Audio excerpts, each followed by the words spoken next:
آپ کو صرف اور صرف ایک کام کرنا چاہیے، اور وہ یہ کہ آپ بچوں کے اوپر اپنا ٹرسٹ قائم کریں. یعنی بچے کو ٹرسٹ ہو کہ وہ آپ کے ساتھ ہر بات اپنی شیئر کر سکتا ہے، اور وہ کوئی بھی بات، وہ غلط ہو یا اچھی ہو بری ہو، وہ آپ کے اوپر ٹرسٹ کر کے آپ کے ساتھ شیئر کرے اور آپ سے ایڈوائس مانگے، آپ کو اپنا دوست سمجھے. السلام علیکم، میرا نام ہے شاہد ایوب، آپ دیکھ رہے ہیں لرننگ ٹو لیو.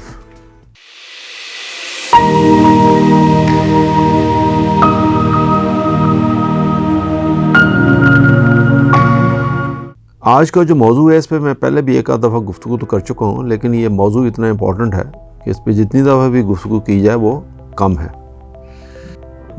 موضوع جو ہے وہ ہے اولاد کی تربیت. جیسے میں نے آپ سے پہلے بھی عرض کیا اور بہت دفعہ کر چکا ہوں کہ کسی بھی معاشرے میں سب سے امپورٹنٹ جو چیز ہے اس معاشرے کی ترقی کے لیے وہ ہے اس معاشرے کی اخلاقی تربیت. تعلیم کے اوپر آپ جتنی بھی مرضی ترقی کر لیں، آپ کتنی اچھی سے اچھی یونیورسٹی میں چلے جائیں، سب چیزیں آپ حاصل کر لیں، ڈگریاں لے لیں، لیکن جو تربیت کا پہلو ہے، جو اخلاقی تربیت کا پہلو ہے، وہ سب سے امپورٹنٹ ہے. اگر تربیت نہیں ہے تو اس تعلیم کا کوئی فائدہ نہیں ہے. وہ معاشرہ آج نہیں تو کل، کل نہیں تو پرسوں اخلاقی زوال کا اس میں جو ڈاؤن فال آئے گا وہ بے انتہا ہوگا. اس کو آپ یوں سمجھیے کہ ہر بالغ انسان کی یہ خواہش ہوتی ہے کہ اللہ اس اولاد کی نعمت سے نوازے. اس نعمت سے والدین ہی خوش نہیں ہوتے بلکہ خاندان اور دوسرے ملنے جلنے والے آپ کے قریبی عزیز و اقارب، دوست یار بھی ظاہر ہے وہ بھی خوش ہوتے ہیں کہ اللہ نے آپ کو اولاد جیسی نعمت دی. تو اولاد ایک ایسی نعمت ہے جس کے لیے پیغمبروں نے بھی اللہ تعالیٰ سے التجا کی. اولاد کے لیے حضرت ابراہیم اور حضرت زکریا علیہ السلام کی دعائیں قرآن پاک میں ملتی ہیں. حضور صلی اللہ علیہ وسلم کا ارشاد ہے، باپ اپنی اولاد کو جو کوئی دے سکتا ہے، اس میں سے سب سے بہتر جو چیز اولاد کو دی جا سکتی ہے وہ ہے اچھی تعلیم اور اس سے بڑھ کر اچھی تربیت. والدین سے قیامت کے دن اولاد کے بارے میں سوال ہوگا. والدین کو چاہیے کہ وہ اولاد کی اعلیٰ سے اعلیٰ تعلیم کو بندوبست کریں اور اس کے ساتھ ساتھ ایک اچھی تربیت کا بھی بندوبست کریں، اور اس کے لیے بڑی سے بڑی قربانی سے بھی دریغ نہیں کرنا چاہیے. اور یہ صرف اور صرف اسی وقت ممکن ہے کہ ہر شخص اپنے ذرائع آمدنی کو دیکھتے ہوئے بچے پیدا کرے، جو کہ بہت ضروری ہے، اور نہ کہ پیدا کر کر کے گلیوں میں بیکار پھرنے کے لیے چھوڑ دے. یہ بہت امپورٹنٹ ایشو ہے جس کی طرف ہمارے ہاں تو کوئی غور کرنے کو تیار ہی نہیں ہے. ایک زمانے میں شروع ہوا تھا جب ایوب خان کا دور تھا، بہت پرانی بات ہے، لیکن اس کے بعد تو کچھ ایسا ہوا کہ ہمارا یقین جو تھا وہ اس طرح ہو گیا کہ ہم نے کہا کہ جو دنیا میں آتا ہے وہ اپنا رزق لے کے آتا ہے، اور ہم نے اپنے بچوں کی تعلیم کا بندوبست ایسا چھوڑا کہ بھول ہی گئے. نہ گورنمنٹ کے وسائل اتنے ہیں اور نہ ہمارے انڈیویجول کے مسائل اتنے ہیں موسٹلی لوگوں کے کہ ہم ان کو تعلیم سے بہرور کر سکیں. اور پھر اس طرح یہ بچے معاشرے کے لیے مفید شہری بننے کی بجائے معاشرے کے لیے بوجھ بنتے چلے گئے. آپ نے دیکھا کل ہی ایک خبر آئی کہ کوئی 2 کروڑ اور 70 لاکھ بچے اسکول جا ہی نہیں سکے. یہ حال ہے ہمارے پاکستان کا. تو تعلیم تو دور کی بات ہے کہ تربیت کا بھی کیا ہوگا، پھر حال تو برا ہی ہے. سو اولاد کی تربیت ایک دنیاوی فریضہ ہی نہیں ہے بلکہ یہ ایک دینی عمل بھی ہے، کیونکہ جہنم کی آگ سے بچنے کا یہ بھی ایک راستہ ہے کہ آپ اولاد کو دنیا کی تعلیم کے ساتھ ساتھ دین کی تعلیم بھی دیں. یہ دینی تعلیم بھی اتنی ہی ضروری ہے جتنی کہ دنیاوی تعلیم. یہاں میں ایک بات عرض کرتا چلوں کہ ماں پر بچے کا یہ پہلا حق جو ہے وہ ماں اسے اپنا دودھ پلائے، جس کو آج کی ماں نے بہت حد تک اب غیر ضروری اور فیشن کے خلاف سمجھنا شروع کر دیا ہے، اور بیڑا غرق ان ملٹی نیشنل کمپنی کا جو اس ماں کے دودھ کے آلٹرنیٹو دودھ کے اشتہار پہ اتحاد دیے چلے جا رہے ہیں، اور ہم ان سب چیزوں کو قبول کر رہے ہیں۔ ذرا سوچئے کہ ماں کے دودھ کا بھی ایک آلٹرنیٹ ہے، آپ کچھ بھی کر لیں۔ بچوں کی تربیت کی عمر زیادہ سے زیادہ 7 سے 8 سال تک ہوتی ہے۔ اس عمر تک بچہ صرف اور صرف چیزوں کو ریسیو کر رہا ہوتا ہے، یعنی آپ جو چیز اس کو دکھائیں گے یا جو چیز آپ اس کو بتائیں گے وہ صرف اس کو ریسیونگ اینڈ پہ ہوتا ہے، اس کو ریسیو کرتا ہے اور رجسٹر کرتا چلا جاتا ہے۔ اب یوں سمجھیے کہ اس کا دماغ ایک ریکارڈر ہے، آپ نے جو اس نے دیکھا، ماں باپ کا بیہیویئر، ماں باپ کا آپس میں سلوک، ماں باپ کو اٹھنا بیٹھنا، ہر چیز، کیا کھاتے ہیں، کیا پہنتے ہیں، کیسے بولتے ہیں، کیسے آواز دیتے ہیں ایک دوسرے کو، کیسے مخاطب کرتے ہیں، نماز پڑھتے ہیں، وہ سب چیزوں کو رجسٹر کرتا اور ریکارڈ کرتا چلا جاتا اپنے دماغ کے اندر، اور انہی چیزوں کو اڈاپٹ کرنے کی پھر بعد میں وہ کوشش کرتا ہے۔ اس بات کا خیال رکھیے کہ خاص طور پر، جیسے میں نے آپ سے پہلے عرض کیا، خاص طور پر وہ چیزیں جو ماں کر رہی ہوتی ہے، کیونکہ بچے نے ماں کے ساتھ زیادہ ٹائم گزارنا ہوتا ہے، سو جو چیزیں ماں کر رہی ہوتی ہے، جو بیہیویئر ماں کا ہوتا ہے، بچہ اس کو زیادہ اڈاپٹ کرتا ہے، اس کو زیادہ رجسٹر کرتا ہے۔ اگر ایک ماں بچے کو غلط حرکت سے نہیں روکے گی تو بچہ اسے صحیح سمجھ کر ہمیشہ کے لیے اپنے اندر رجسٹر کر لے گا۔ یعنی اگر ماں کو عادت ہے کہ وہ چیخ کے بات کرے تو بچہ بھی اس چیز کو ایسا رجسٹر کرے گا کہ وہ بھی ہمیشہ اونچی آواز میں اور چیخ کے بات کرنے کی کوشش کرے گا، بیکاز وہ سمجھے گا کہ یہی طریقہ ہے ایک بات کرنے کا۔ یا یوں سمجھیے کہ ماں اگر نماز نہیں پڑھ رہی تو بچے کو تو کبھی سمجھ نہیں آئے گی کہ یہ ضروری ہے۔ یا ماں اگر صبح اٹھ کے قرآن پاک نہیں پڑھتی، یا ماں اگر کوئی ایسی چیز جو غلط ہے اس کو صحیح سمجھ کر پیش کر رہی ہے، تو ظاہر ہے بچہ بھی اس کو صحیح سمجھے گا۔ اور جب یہ 7 سے 8 سال کی عمر تک یہ ایک چیز رجسٹر ہو جاتی ہے اس بچے کے ذہن میں، تو پھر بعد میں اس کو بہت مشکل ہے اس کو چینج کرنا۔ گو کہ کرتے ہیں لوگ، ہوتا بھی ہے لیکن بہت ریئر۔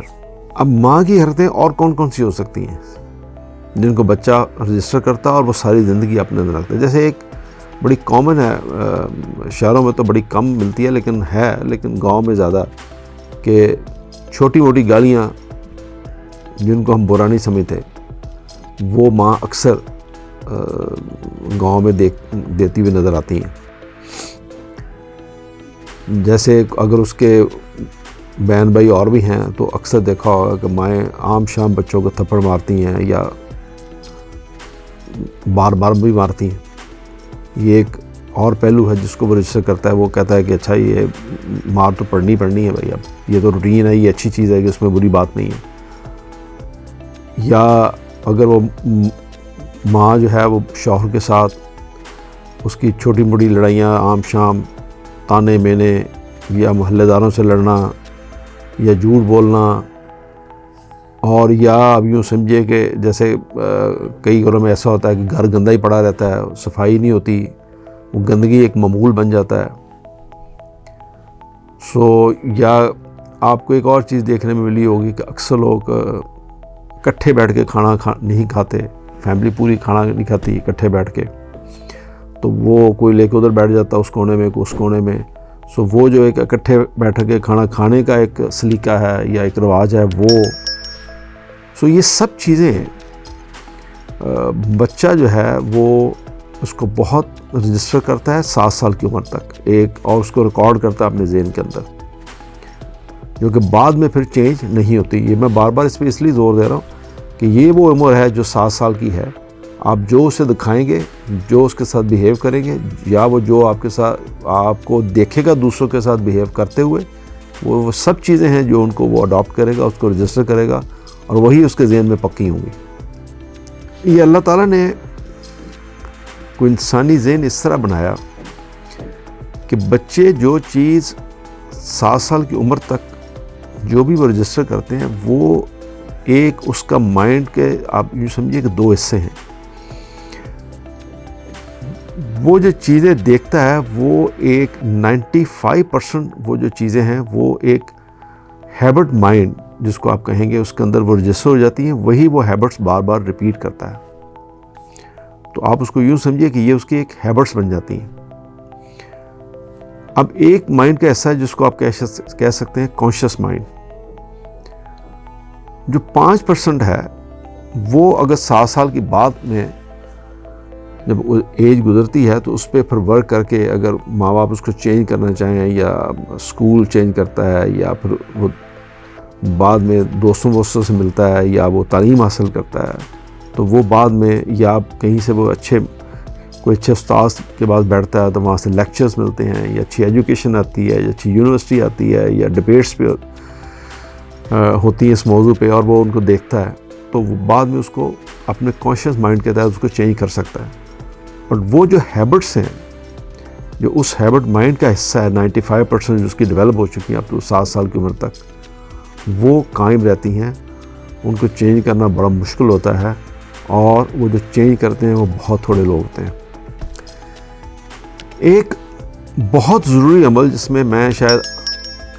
شاید ہم سب اور میں بھی کسی حد تک شامل تھا جب ہمارا علم بھی محدود تھا, جب ہمیں یہ سب چیزیں نہیں پتہ تھیں کہ ہم بچوں کو بار بار نصیحتیں کرتے ہیں. ہر چھوٹی چھوٹی بات میں نصیحت, ہر چھوٹی چھوٹی بات میں نصیحت. خواہ مخواہ آپ یوں سمجھیے کہ اتنی نصیحتیں اور خواہ مخواہ بچوں کے لیے ضرور سے زیادہ گھبرانا کہ پتہ نہیں کیا ہو جائے گا, بچہ اسکول جا رہا ہے بس پہ تو پتہ نہیں کیا ہوگا, گر نہیں جائے گا, پتہ نہیں ایسا ہو جائے گا, فلاں اسکول میں داخلہ جائے گا یا نہیں ہوگا, یہ کیا کھائے گا وہاں جا کے, پتہ نہیں دوستوں کے ساتھ کیسے ملے گا, پتہ نہیں وہاں جا کے ٹھیک پڑھتا بھی ہے کہ نہیں پڑھتا ہے, پتہ نہیں اس کا بڑا ہوگا کیا بنے گا, کہیں گمراہ نہ ہو جائے, پتہ نہیں اس معاشرے میں اس کا کیا بنے گا, ایڈجسٹ کر پائے گا نہیں. یہ ضرور سے زیادہ جو گھبراہٹ ہے بچوں کے بارے میں اور ان کو پھر ہر دوسرے لمحے آپ نصیحتیں کریں, یہ کوئی اچھا عمل نہیں ہے بچوں کے لیے بھی. آپ ان کو ان کے حال پہ تھوڑا چھوڑیں. آپ کو صرف اور صرف ایک کام کرنا چاہیے اور وہ یہ کہ آپ بچوں کے اوپر اپنا ٹرسٹ قائم کریں. یعنی بچے کو ٹرسٹ ہو کہ وہ آپ کے ساتھ ہر بات اپنی شیئر کر سکتا ہے اور وہ کوئی بھی بات وہ غلط ہو یا اچھی ہو بری ہو وہ آپ کے اوپر ٹرسٹ کر کے آپ کے ساتھ شیئر کریں اور آپ سے ایڈوائس مانگے, آپ کو اپنا دوست سمجھے, بجائے اس کے کہ آپ اس کو اتنی نصیحتیں کریں اور اس کو اتنا پش کریں کہ وہ آپ سے گھبرانا شروع کر دے اور آپ کے ساتھ اپنی چیزیں شیئر نہ کریں. جب آپ یہ ٹرسٹ اس پہ قائم کر لیں گے تو پھر آپ کے پاس ایک محدود راستہ بچے گا کہ آپ اپنے بچے کے لیے کچھ بہتر کر سکیں گے. کیونکہ ٹرسٹ لیول جب آپ کا بلٹ ہو گیا اور اس نے آپ کو اپنے ہر چیز آپ کے ساتھ شیئر کی تو اس کا مطلب کہ آپ کے پاس وہ ونڈو آ گئی ہے جس سے آپ اس کو بہتر گائیڈ کر سکتے ہیں. اور اگر آپ نے یہ ٹرسٹ قائم نہیں کیا تو جلد یا بدیر بچہ آپ کو چھوڑ کر جائے ہی جائے. یہ آپ یاد رکھیں کہ بچے کو یقین ہونا چاہیے جو آپ نے ٹرسٹ قائم کیا ہے تو اس کے ہوگا کیا کہ وہ آپ پہ یقین کرے گا کہ آپ اسے پیار کرتے ہیں, آپ آنیسٹ ہیں اور آپ سچے ہیں. یہ وہ چیزیں ہیں جو آپ نے بچے کے اوپر اپنی قائم کرنی ہے. اس کے بعد آپ اس کو وقتاً موقع محل کے مطابق آپ اس کو اپنی ایڈوائس دے سکتے ہیں. تمام وہ بچے جو ہاسٹل لائف کو پسند کرتے ہیں, اپنے دوستوں کے ساتھ ٹائم سپینڈ کرنا چاہتے ہیں یا اس کے ساتھ ترجیح دیتے ہیں زیادہ, رات دیر تک گھر سے باہر رہتے ہیں, تو اس کی بیسک وجہ کیا ہے؟ ان کی بیسک وجہ یہ ہے کہ ان بچوں کا اپنے والدینوں کے اوپر ٹرسٹ نہیں ہوتا اور وہ اپنے والدین کے ساتھ اپنے احساسات اور خیالات شیئر نہیں کرنا چاہتے یا یوں سمجھیے کہ ہمت نہیں کرتے. یہ وہ وجہ ہے جو میں آپ کو بتا رہا ہوں کہ یہ بڑی کلیئر انڈیکیشن ہے ایسے بچوں کی جو میں نے آپ کو اوپر بیان کی ہے کہ یہ وہ بچے ہیں جو والدین کے اوپر ٹرسٹ نہیں کرتے، تبھی وہ یہ سب کچھ کرتے ہیں۔ میں یہاں ضروری کہنا چاہتا ہوں کہ اگر جو والدین اپنے بچوں میں وہ ٹرسٹ قائم نہیں کر سکے جن کے کہ وہ خود ذمہ دار ہیں، یعنی ٹرسٹ قائم کرنا والدین کی ذمہ داری ہے، بچوں کی نہیں، تو اس میں کوئی حرج نہیں کہ وہ بچوں سے آج بھی، یعنی اس سٹیج پہ جب ان کو احساس ہو کہ وہ ٹرسٹ قائم نہیں کر سکتے، بھلے عمر کچھ بھی ہو، بچہ اگر جوان بھی ہو گیا، تب بھی آپ ان سے اپولوجائز کر سکتے ہیں اور ایک نئے دن کا آغاز کر سکتے ہیں۔ یعنی اگر آپ یوں سمجھیے کہ آپ سمجھے کہ میں نے 7 سال یا 8 سال یا 10 سال کی عمر تک بچے پہ اپنا ٹرسٹ قائم نہیں کیا تو اب ساری زندگی ایسی گزارنی ہے، یہ کوئی اچھی سوچ نہیں ہے۔ جب بھی آپ کو احساس ہو جائے کہ آپ کا اور بچوں کے درمیان ایک ٹرسٹ کا رشتہ نہیں ہے تو آپ بہتر ہے کہ اس پہ بات کریں، ڈیبیٹ کریں اور ایک نئے دن کا آغاز کریں، اور بچوں کو بھی چاہیے کہ وہ والدین کی نیت کو سمجھیں، کیونکہ والدین ہی سب سے اچھے دوست ہوتے ہیں۔ یہ موضوع خاصا لمبا ہے تو یہاں ہم اس کا پارٹ 1 ختم کرتے ہیں، انتظار کریں پارٹ 2 کا۔ شکریہ، اللہ حافظ۔